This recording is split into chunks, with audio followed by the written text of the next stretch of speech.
Manchester United va très très mal. Nous sommes à la 14e place dans le classement, à 22 points. Heureusement, aujourd'hui, il y a eu Tottenham qui a fait match nul à domicile face à Wolverhampton, de partout. Donc, si nous gagnons ce match face à Newcastle, nous pourrons potentiellement monter à la 11e place au classement. Donc, il est impératif de battre cette équipe de Newcastle qui est en forme, notamment Alexander Isak qui est en feu cette saison. Donc, dans cette vidéo, nous allons du coup parler des différents interviews qui étaient disponibles. Nous allons aussi parler un peu d'actualité du club. Et pour finir, nous allons faire le preview du match, ce que j'attends du match, le genre de résultat que je veux, la manière qui est important aussi. Sur ce, n'hésitez pas à vous abonner, à liker et un petit commentaire, ça fait toujours plaisir. À tout de suite.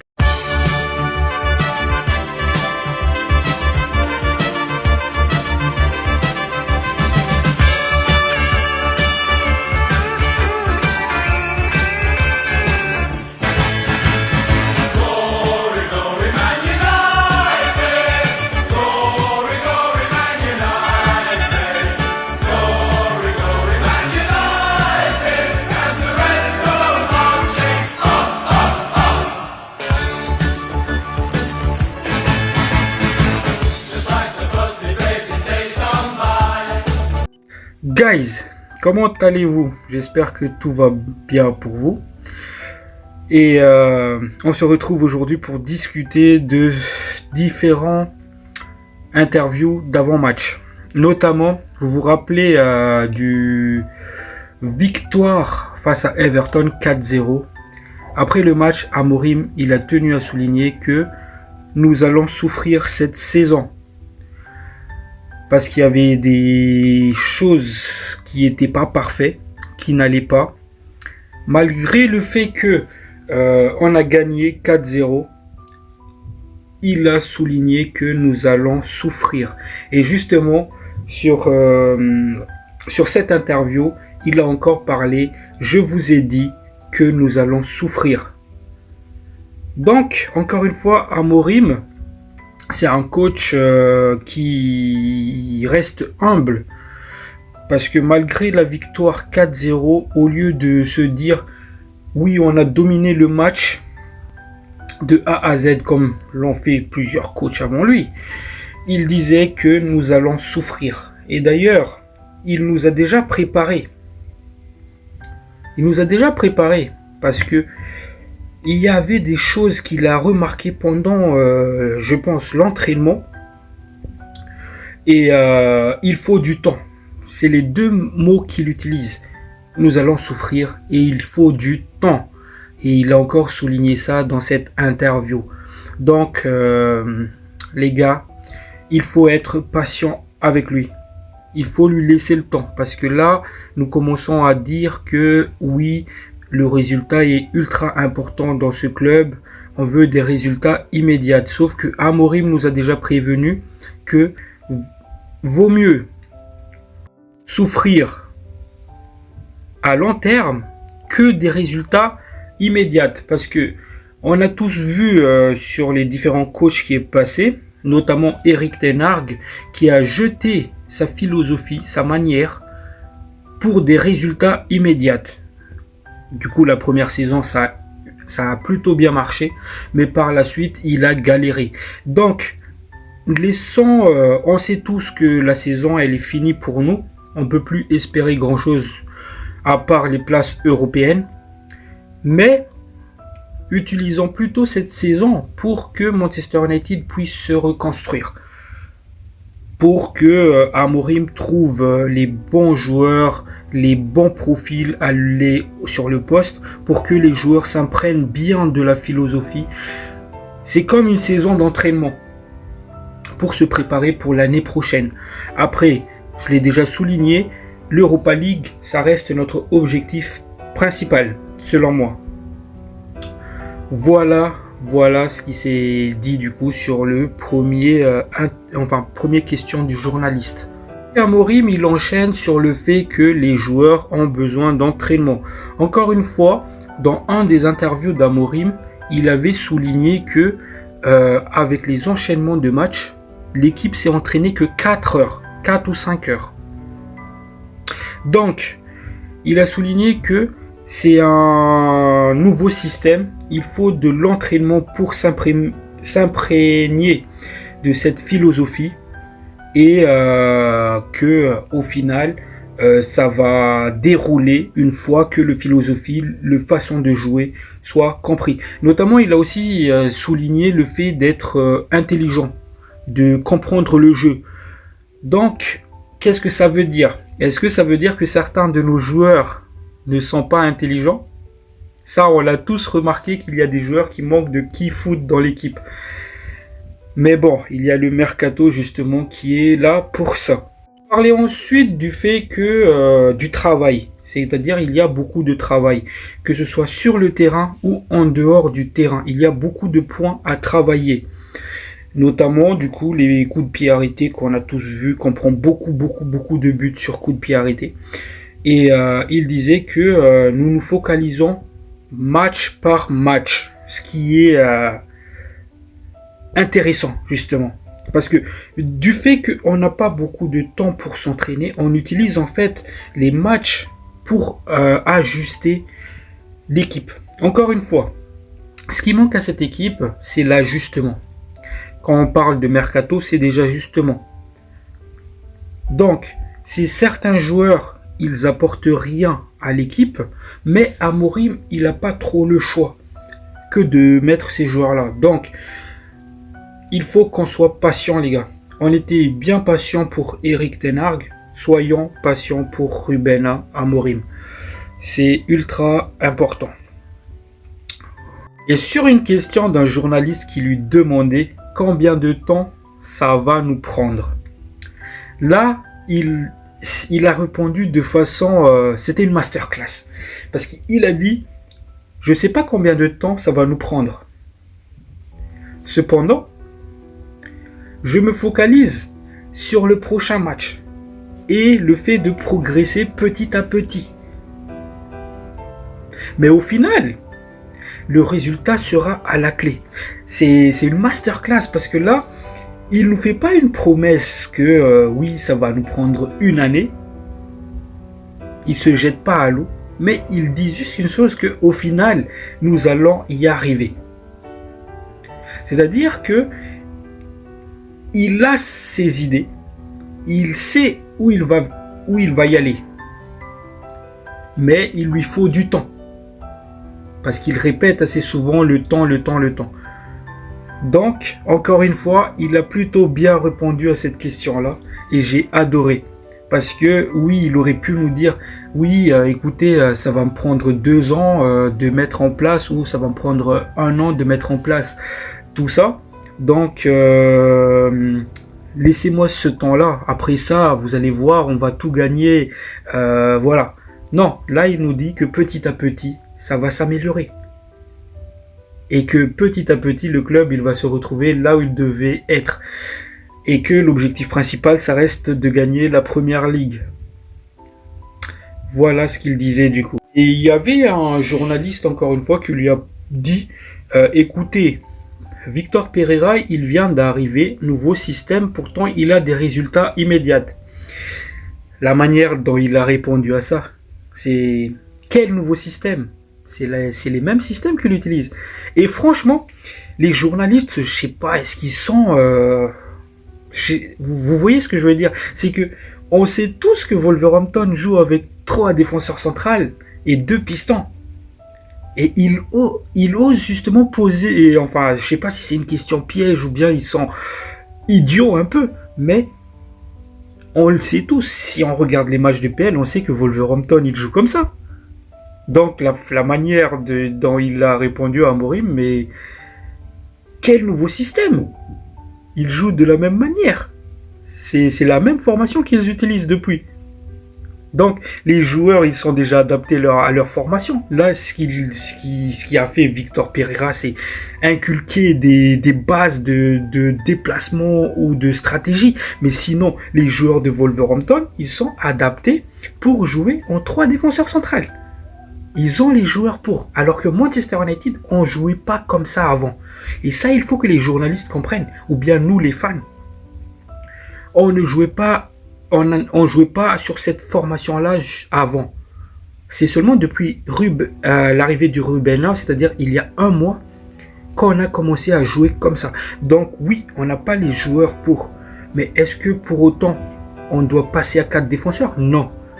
On est parti acheter, faire venir Ruben Amorim du Sporting, et on le savait déjà qu'il jouait comme ça. Donc, on savait déjà à quoi s'attendre, qu'on allait jouer avec 3 défenseurs centrales. Ça va prendre du temps, certes. Les joueurs, ils sont pas encore prêts.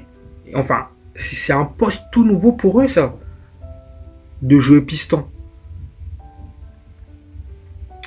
Et c'est justement là, il y a le mercato qui arrive, que ce soit le mercato de janvier là, ou le mercato d'été prochain, pour acheter des joueurs qui sont adaptés pour jouer de la même manière. Donc voilà, nous, il faut savoir une chose, ça fait que 1 mois qu'on a joué avec 3 défenseurs, alors que Wolverhampton, ça fait plusieurs années qu'ils jouent avec 3 défenseurs centrales. Et ça, je pense que les journalistes, ils sont idiots pour ne pas remarquer ça. Parce que nous tous, on l'a vu, à chaque rencontre face à Wolverhampton, on voyait Wolverhampton jouer avec 3 défenseurs centrales.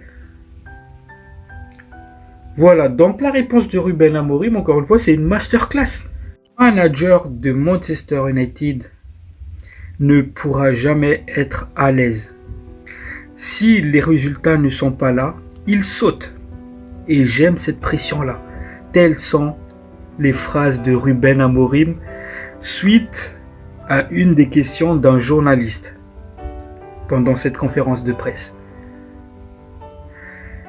Ce qui montre que Ruben, il adore être mis au pied du mur. C'est-à-dire qu'il adore d'être... je cherche le mot là.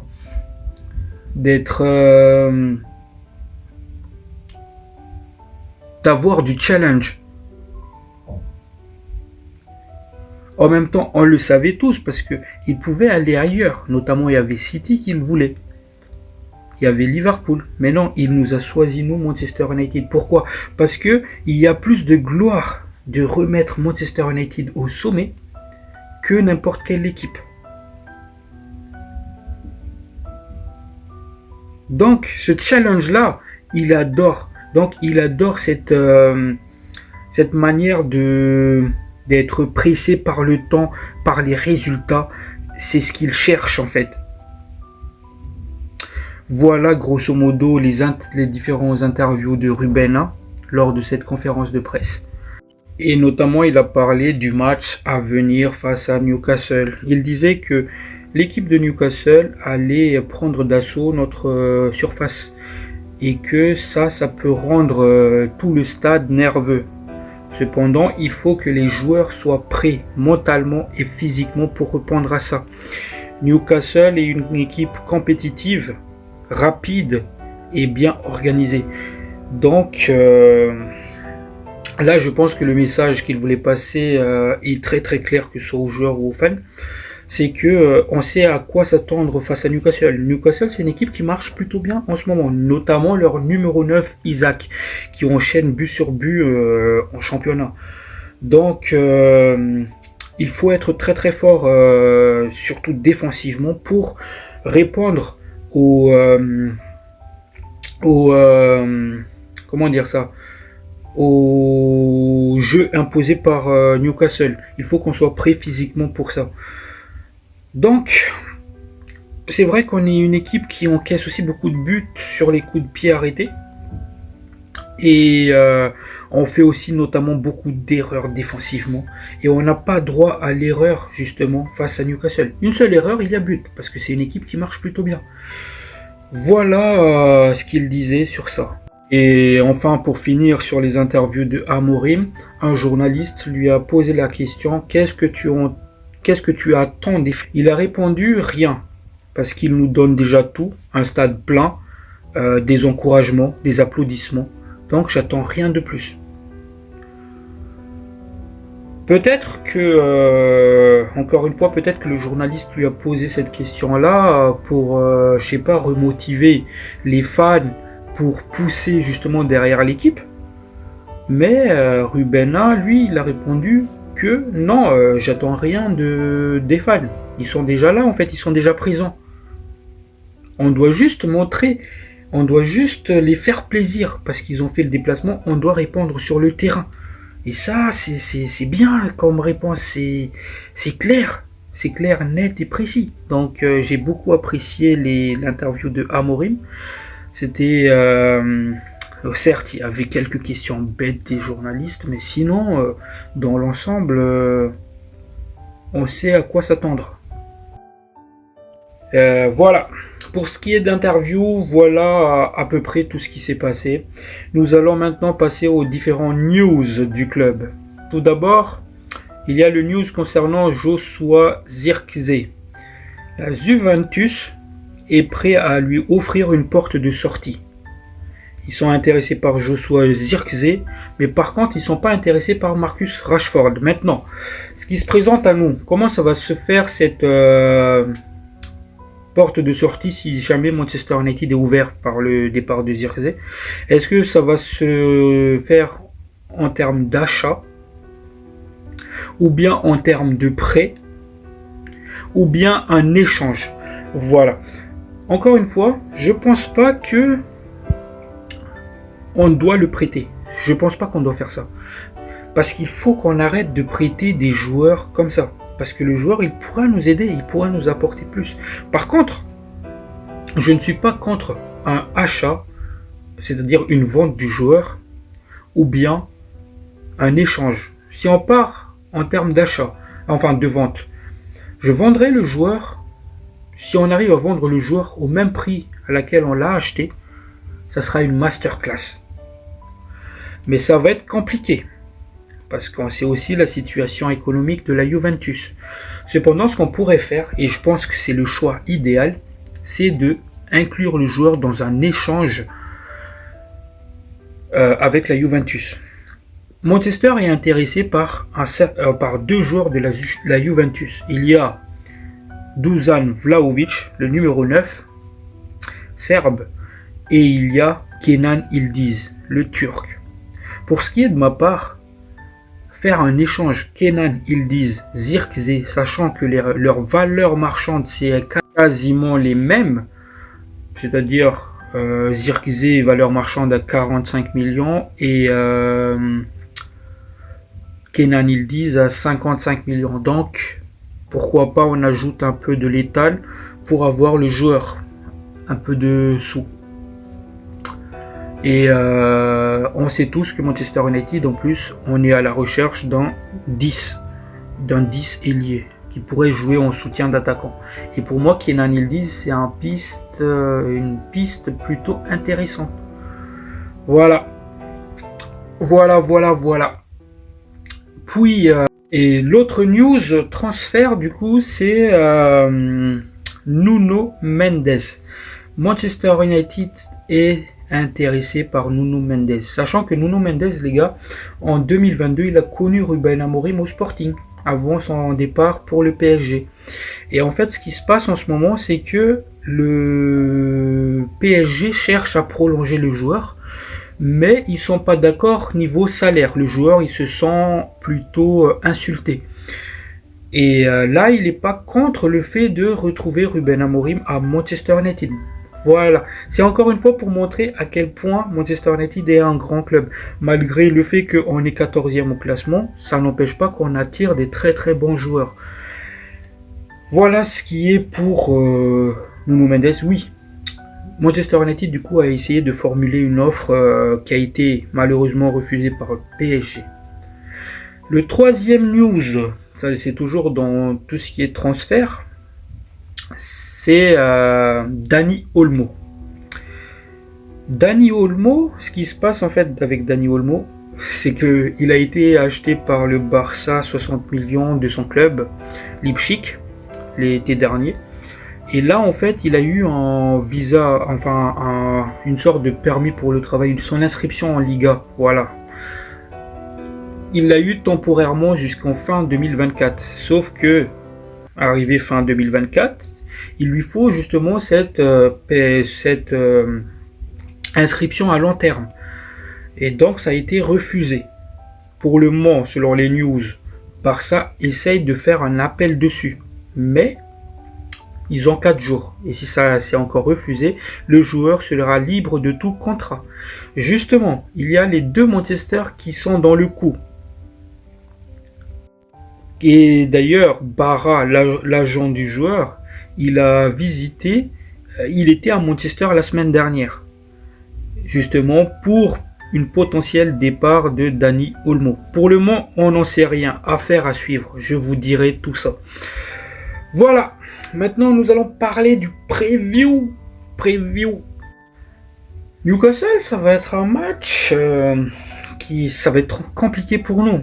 Oui, ça sera à Old Trafford, les fans vont nous pousser, mais ça va être compliqué parce que tu as Newcastle qui est en forme dernièrement, notamment leur attaquant vedette, Isaac, et tu as Manchester United qui coule depuis la victoire face à Manchester City.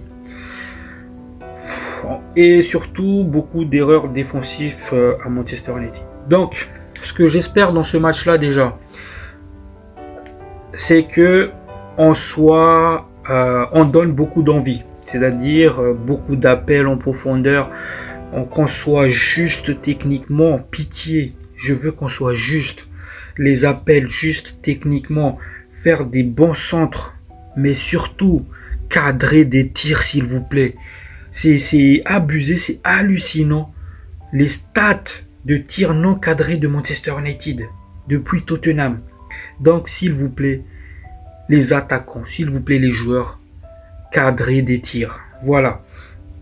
J'espère que ça a été travaillé à l'entraînement. Mais voilà, je veux beaucoup d'envie dans le pressing, dans le jeu, dans les appels de balles, dans les replis défensifs. Je veux qu'on mouille le maillot. Je veux qu'on juge bien les trajectoires des centres, des corners, des coups de pied arrêtés en général. Je veux que le gardien s'impose dans sa surface. Parce que là, ça y est. Un gardien qui ne s'impose pas dans sa surface, je suis désolé, vous êtes nuls.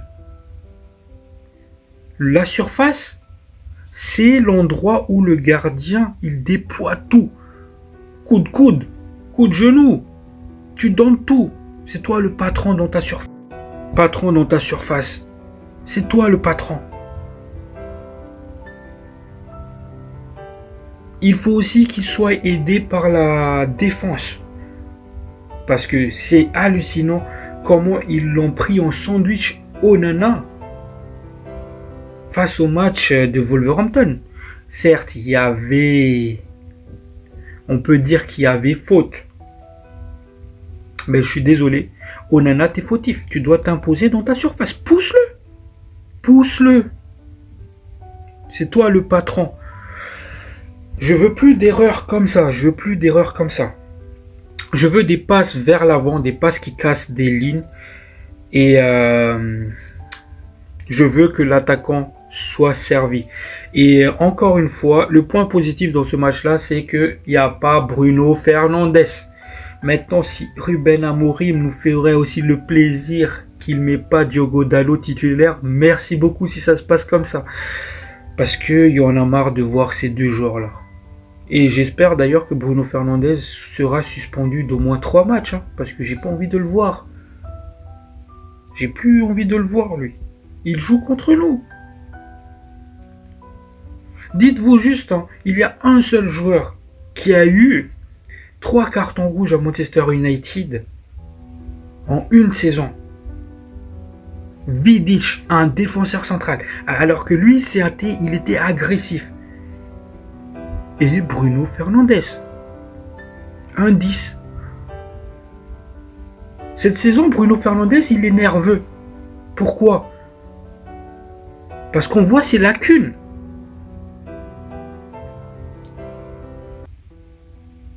Le capitaine qui se permet ça cette saison. Le capitaine. T'es censé être le capitaine, mec. Voilà. Donc, l'équipe type pour ce match, Højlund en 9. Encore une fois, Højlund, sois solide dans dos au jeu, sois solide, arrête de tomber bêtement, sois juste aussi. Parce que oui, ça c'est le problème d'Højlund. Impose-toi. Donc, je disais, Højlund en 9, Amad Diallo derrière, avec Garnacho, vu qu'il n'y a pas Fernandes. En piston gauche, je pense qu'il va encore partir sur du Diogo Dalot. Ça me saoule, mais bon. Puis, Maino Ugarte. Et piston droit, Mazraoui. Défenseur central, De Ligt, Martinez et Lenioro. Puis, Onana dans les cages. Voilà, grosso modo, l'équipe que je verrai débuter ce match-là. Mon pronostic du match, ça va être un match compliqué, un match ouvert aussi. Mais je pense que Amorim, il va tout donner pour enchaîner, parce qu'on a besoin de victoire. Je vous rappelle, 14e au classement. Donc, Manchester United va tout donner pour gagner ce match-là. Donc, je vois plutôt un 2-1 en faveur de Manchester United. Voilà. Prenez soin de vous, l'équipe. Ciao, ciao.